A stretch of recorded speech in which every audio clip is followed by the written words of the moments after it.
Welcome to the Books of Titans podcast, where I seek truth in the world's best books. I'm your host, Erik Rostad, coming to you from the beautiful Books of Titans studio in Franklin, Tennessee. My goal is to read 52 books per year and share what I'm learning. I'll talk a bit about each book, tie ideas together from a variety of genres, and share the one thing I always hope to remember from each book. Today I'm going to cover The Places Beyond the Maps by Douglas Kaine McKelvey. Well, this is a short story. It's a 168-page story, and it's part of a collection of stories housed within Wingfeather Tales. So last week on the podcast, I covered the Wingfeather Saga by Andrew Peterson. That is a fantasy series of 4 books, and I loved it. It was delightful, and in that series, Andrew will mention people and places and have these footnotes that give just little snippets of information and kind of lead you to realize that you're getting just a small glimpse. And were you to follow all these rabbit trails, you would be reading this novel the rest of your life. And so thankfully, Andrew does not go deep into all of these stories that he could. But that's kind of what happens with this Wingfeather Tales. So this is not part of the 4-book series of the Wingfeather Saga, but it's an additional book where it's a collection of 7 stories by 6 different authors. So Andrew Peterson, the author of the Wingfeather Saga, wrote 2 of these stories, one a short story and one a comic. And then there are 5 other authors that wrote in this as well. And so Doug McKelvey is one of these authors. And so if you're looking for the book called The Places Beyond the Maps, you're not going to find it. You will need to buy Wingfeather Tales to get this particular story.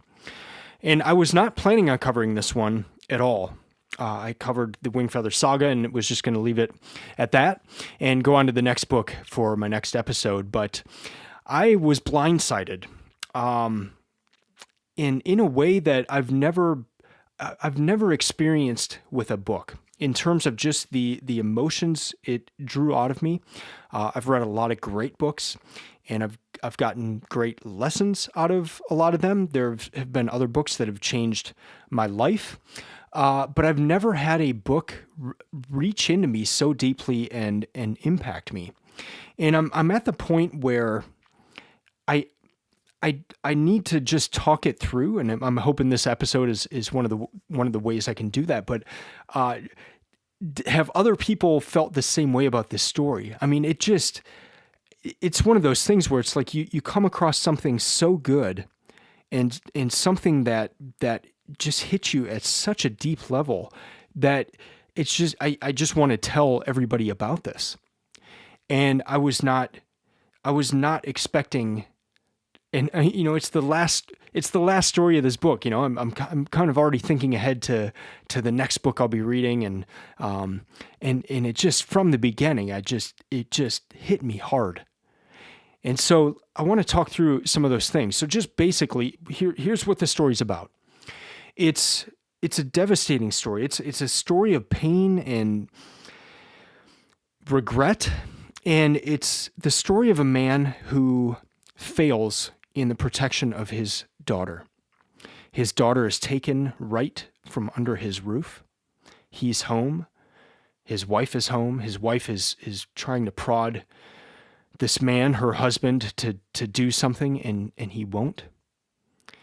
And his child is taken from him. And you read about these things happening in Wingfeather Saga, but I just never took a step back and thought, well, what did that mean for the father? What did that mean for the mother? But that's what Doug McKelvey is doing here. And so at the beginning, the man realizes what's just happened, and he realizes his role in it. And then, as Doug McKelvey says, he seeks to redeem his failings and resurrect his family from this ruin. But by this point, his wife can't even stand to look at him anymore. He's a coward. He failed. And so to confront these failings, he seeks out, he goes out on a journey. And part of it is that quote I just read said he's trying to redeem his failings. He's trying to resurrect his family from the ruin, but he's doing that by first just trying to get his daughter back. and then by seeking justice. But then that leads him to walk through a wilderness of questions of what is justice.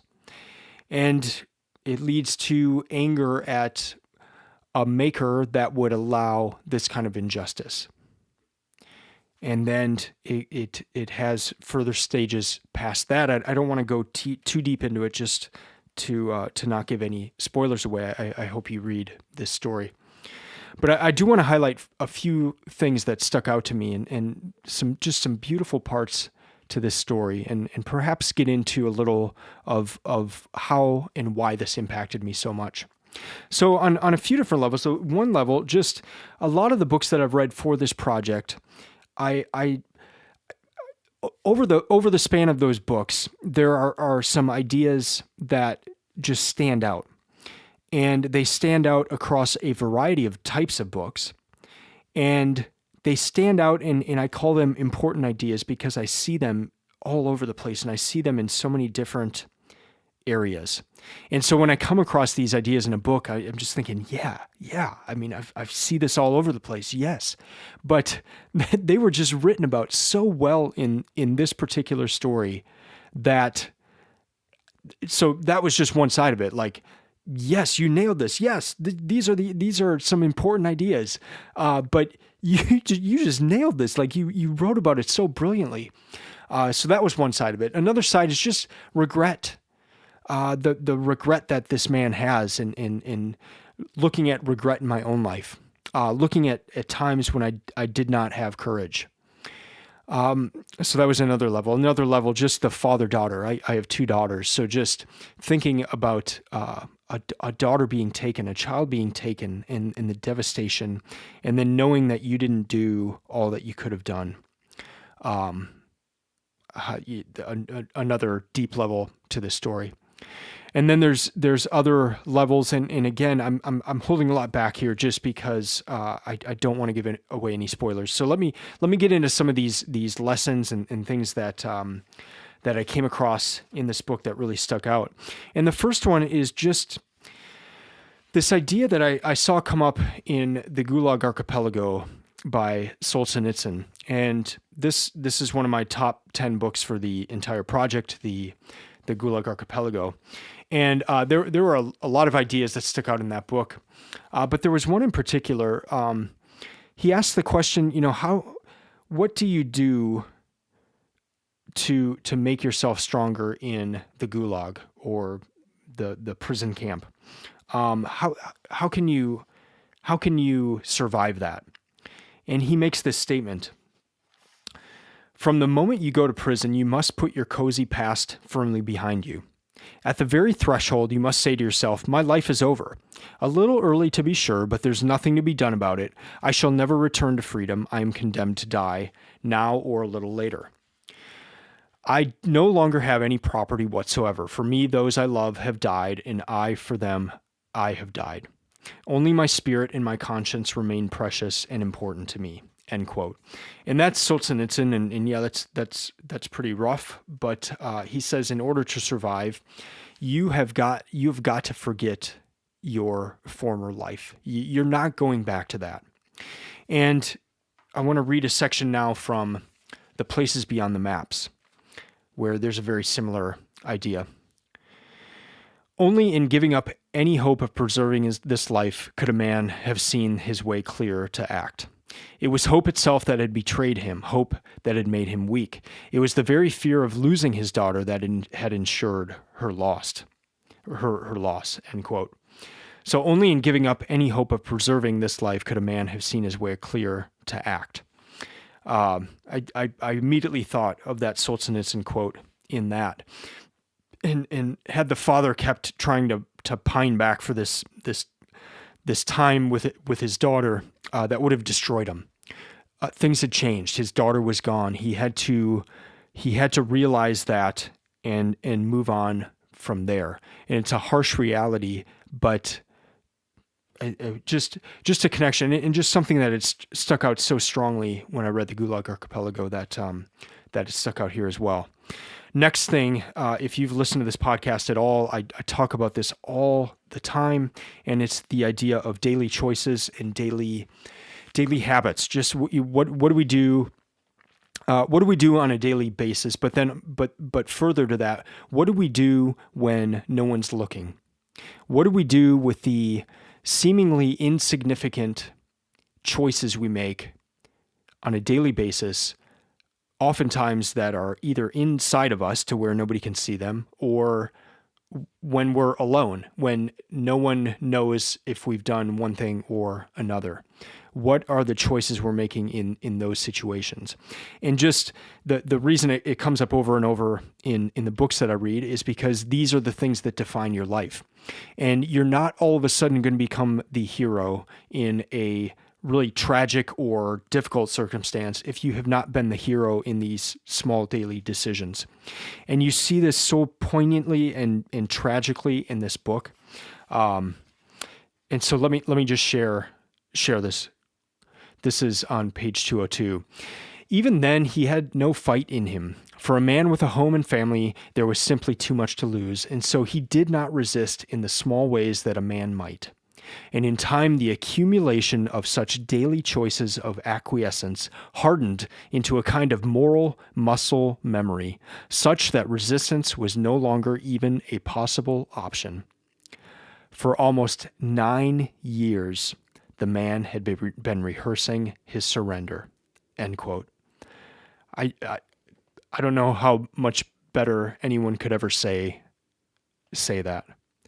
Just the accumulation of such daily choices of acquiescence hardened into a kind of moral muscle memory. The resistance was no longer even a possible option. So while this man's daughter is being taken away, he can't muster up the courage in that moment, because he's had what says for almost 9 years the man had been rehearsing his surrender. For the 9 years prior to that important moment in his life, he had made the wrong daily choices, and those daily choices had accumulated into fear and someone who is not courageous. And it's so devastating to read about it in this context, that the result of that was to lose his daughter. But it's such an important point and something I see come up over and over. I want to read another section here that I just thought was beautiful. So the book reminded me a lot of Cormac McCarthy and just the Blood Meridian or the Road. Just kind of that journey, that desolation, that tragedy, the devastation. There was a lot of that, but with McCarthy, I like to think of him as staccato, like boom, boom, boom, boom, boom, in the way he writes. This book, Doug McKelvey has a much more elegant way of writing. So I had this feel of Cormac McCarthy, but of an elegant Cormac McCarthy. And so the horror and the journey and the desolation, that was all there, but there was an elegance to it.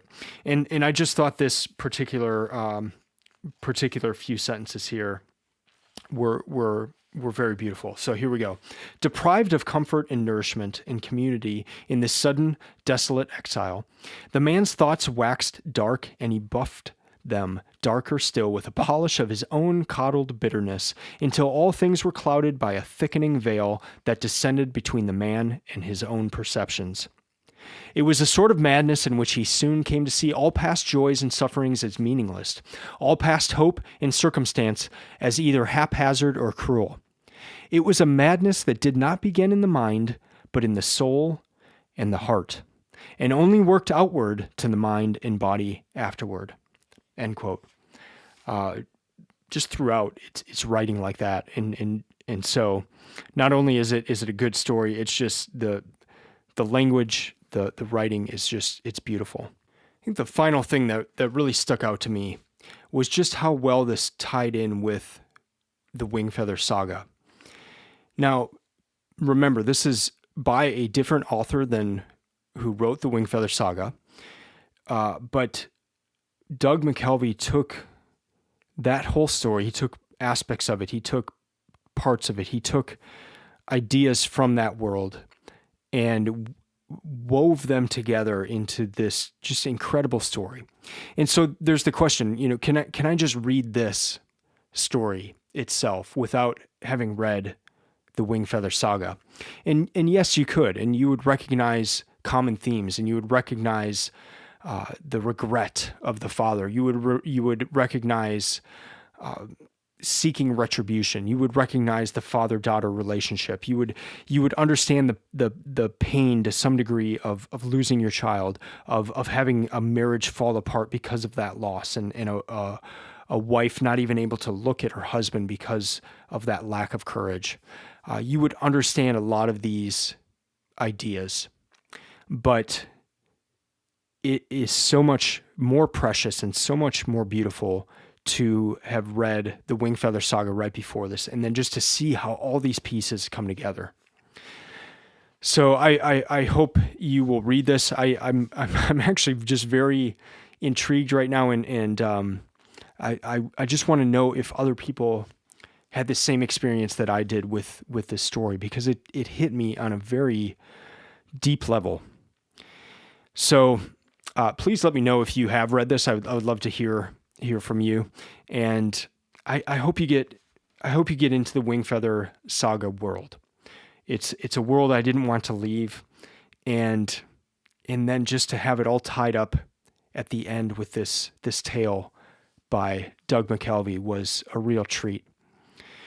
I was listening to a podcast episode this morning, and it's on the Two Testaments, and so it's a podcast that they'll just have different biblical scholars and talk about different things and about the Bible, and some of it gets really deep, and so it's just it's really interesting. And I was listening to this one this morning, and this lady was talking about the Ten Commandments, and at the end of the episode, they ask a question: what's something you've discovered recently that you just want to share?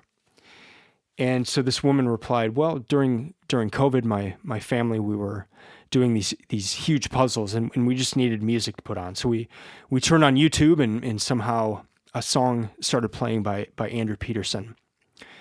And then we saw another video with Andrew Peterson, and he was talking about his books at the Wingfeather Saga.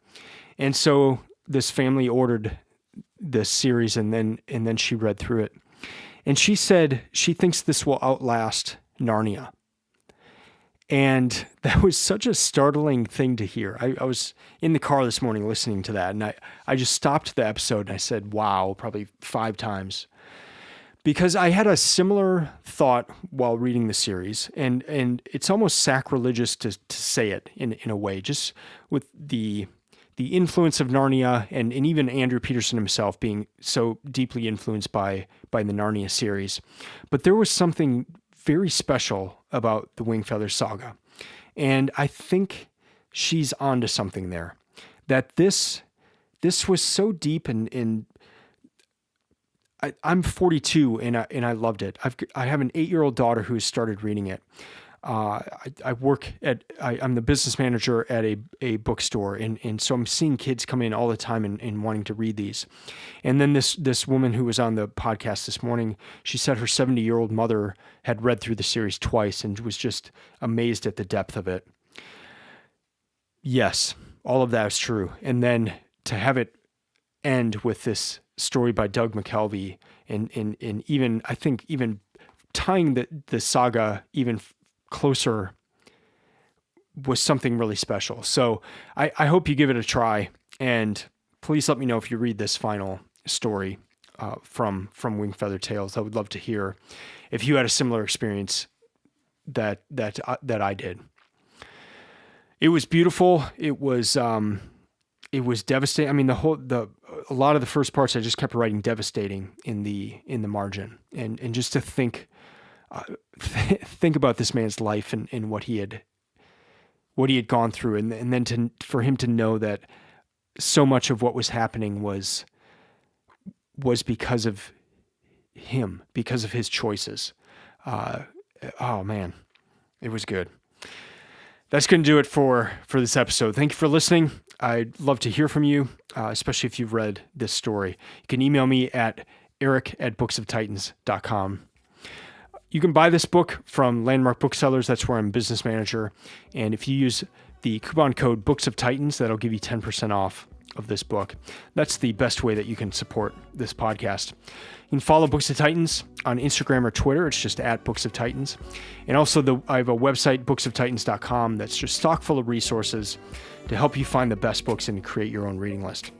I'm going to take next week off for Thanksgiving, and then I'll be back a week after that to discuss another book from my 2022 reading list. Until then, keep reading, keep learning, and keep listening. I'm out.